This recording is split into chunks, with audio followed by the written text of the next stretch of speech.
Yo, what's up? It's your G, Cody.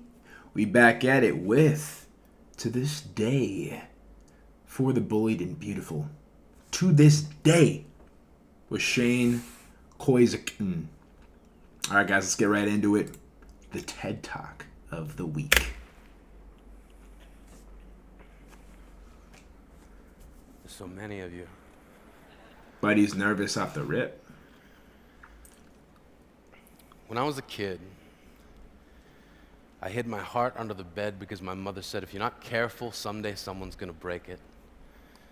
Take it from me, under the bed is not a good hiding spot.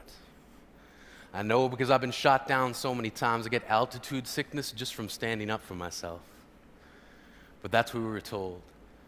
Stand up for yourself. That's hard to do if you don't know who you are. Right. We were expected to define ourselves at such an early age. See, guys, you would know who you are at an earlier age if you weren't put in this public school system, I truly believe. It stalls you from figuring out who you are. I mean, everybody's supposed to do the same thing. How are you supposed to discover what you love, your passions, your hobbies? I mean, Shane says it right here. Others did it for us. Yeah, others are supposed to tell you what you are, who you are. Fatty, slut, bag. Name calling. And at the same time we were being told what we were being asked, what do you want to be when you grow up? I always thought that was an unfair question. It presupposes that we can't be what we already are. We were kids. When I was a kid, I wanted to be a man. I wanted a registered retirement savings plan that would keep me in candy long enough to make old age sweet. When I was a kid, I wanted to shave. He wrote that one before he came out. Now, not so much. When I was 8, I wanted to be a marine biologist. Because that's what they're telling you in school, bro. You want to be a marine biologist. 9, make it sound cool. You want to be an astronaut. I thought to myself, no, thank you. When I was 10, I was told that my parents... You see that? He said he saw Jaws, and they said, no, thank left you. because they didn't want me. When I was 11, I wanted to be left alone. When I was 12, I wanted to die. When I was 13, I wanted to kill a kid. When I was 14, I was asked to seriously consider a career path. I said, I'd like to be a writer. And they said, choose something realistic. So I said, professional wrestler. And they said, don't be stupid. You said a writer? See, they asked me what I wanted to be, then told me what not to be. And I wasn't the only one. Dude, don't let anybody tell you what you can or can't be. Figure out what you love, what's your deal, what's your jam, and become it. We were being told that we somehow must become what we are not, sacrificing what we are to inherit the masquerade of what we will be. I was being told to accept the identity that others will give me. And I wonder what made my dreams so easy to dismiss. Granted, my dreams are shy because they're Canadian. My dreams are self-conscious and overly apologetic. They're standing alone at the high school dance and they've never been kissed. Hey man, if that's you, get your ass in the gym. You haven't been kissed, you don't have the self-confidence. Go to the gym, bro. My dreams got called names too. Have self-discipline. Foolish. Right? Impossible. Damn. But I kept dreaming. I was going to be a wrestler. I had it all figured out. I was going to be the garbage man. And I bet he would have been the wrestler right now if he didn't have those negative influences, surrounding him move when he was younger. The trash compactor. My saying was going to be, I'm taking out the trash.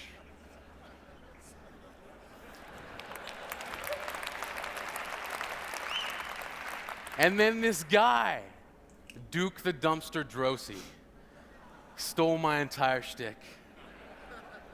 I was crushed, as if by a trash compactor. I thought to myself, what now? Where do I turn? Poetry. Like a boomerang, the thing I loved came back to me. One of the first lines of poetry I can remember writing was in response to a world that demanded I hate myself. From age 15 to 18, I hated myself for becoming the thing that I loathed, a bully. When I was 19, I wrote, became a bully. I will love myself despite the ease with which I lean toward the opposite. See, guys, he said it right there. Bullies do not love themselves. If you're a bully out there, you don't love yourself. And it's true, they don't. Doesn't have they to take mean out their anger and violence. Lack of love that they receive when I was a kid on others. I traded in homework assignments for friendship. then gave each friend a late slip for never showing up Don't on do time, that, and bro. in most cases, not at all. Do not do that. I gave myself a hall pass to get through each broken promise. And I remember this plan born out of frustration from a kid who kept calling me Yogi, then pointed to my tummy and said, "Too many picnic baskets." Turns out Damn, it's this not man that was hard to roasting trick him. someone. And one day before class, I said, "Yeah, you can copy my homework." And I gave him all the wrong All the wrong answers. I'll say, you give this man homework, he just called you Yogi Bear? He got his paper back expecting a near-perfect score and couldn't believe it when he No. looked across the room at me and held up a 0. Nice. I knew I didn't have to hold up my Nice. paper of 28 out of 30, but my satisfaction was complete when he looked Yeah. at me puzzled, and I thought to Bro, myself, don't get homework from someone you've been roasting. You think they're actually gonna... smarter than the average Like, bear, yeah. motherfucker. So Shane, clap that one out, baby. This is who I am. This is how I stand up for myself. When I was a kid, I used to think that pork chops and karate chops were the same thing. I What? thought they were both pork chops. And because my grandmother thought it was cute and because they were my favorite, she let me keep doing it. Not really a big deal. One day, before I realized fat kids are not designed to climb trees, I fell out of a tree and bruised the right side of my body. Shit. I didn't want to tell my grandmother about it because I was scared I'd get in trouble for playing somewhere I shouldn't have been. A few days later, the gym teacher noticed the bruise and I got sent to the principal's office. Get sent to the principal for a bruise? There I was sent to another small room with a really nice lady who asked me all kinds of questions about my life at home. Oh, to see. I saw He's no getting reason to beaten. lie. As far as I was concerned, life was pretty good. I told her whenever I'm sad, my grandmother gives me karate chops.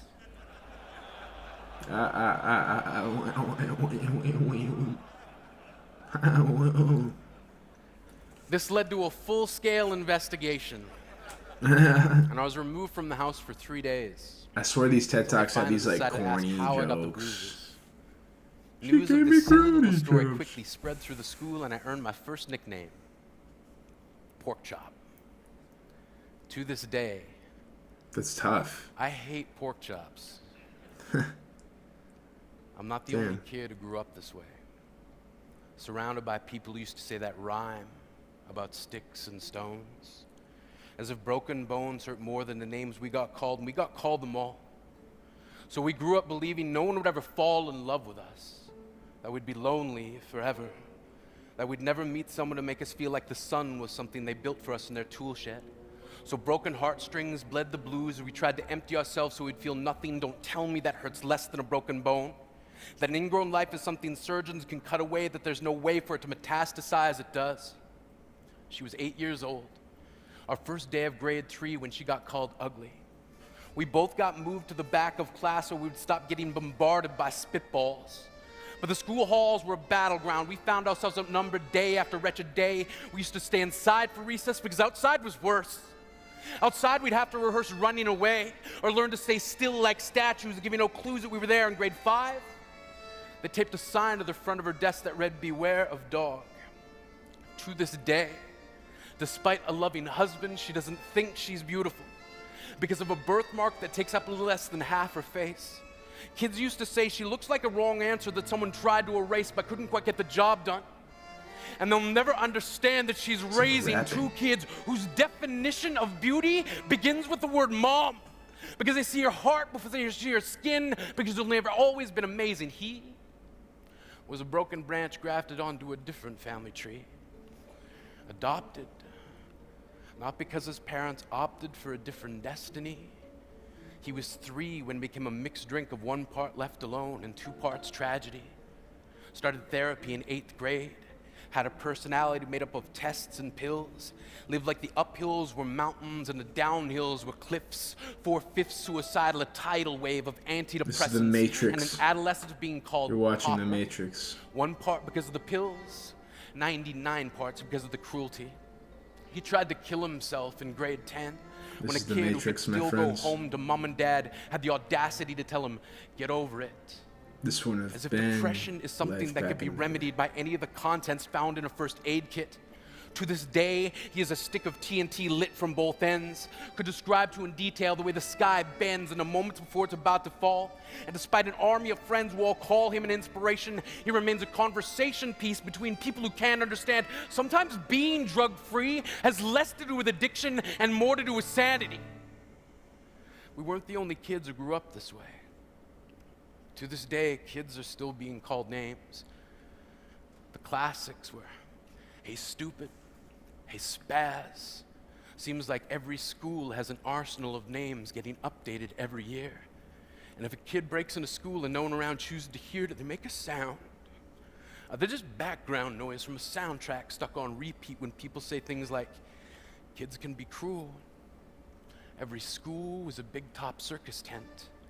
And the pecking order went from acrobats to lion tamers, from clowns to carnies, all of these miles ahead of who we were. We were freaks.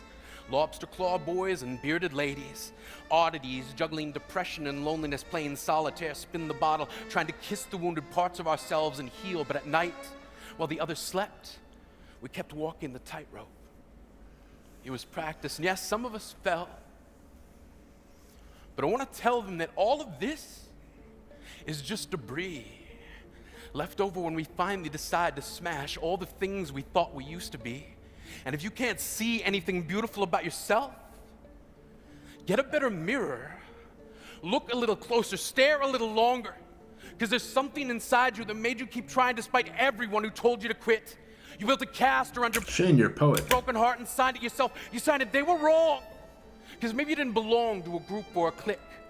Maybe they decided to pick you last for basketball or everything. Maybe you used to bring bruises and broken teeth to show and tell but never told. Because how can you hold your ground if everyone around you wants to bury you beneath it? You have to believe that they were wrong. Right. You do. They have to be wrong. They have to be wrong. They are wrong. Why else They're would wrong. we still be here? We grew up learning to cheer on the underdog because we see ourselves in them. We stem from a root planted in the belief that we are not what we were called.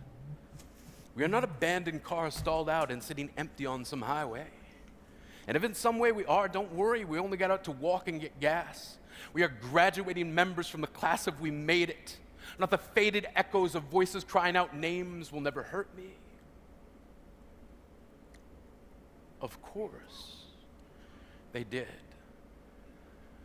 But our lives will only ever always continue to be a balancing act that has less to do with pain and more to do with beauty.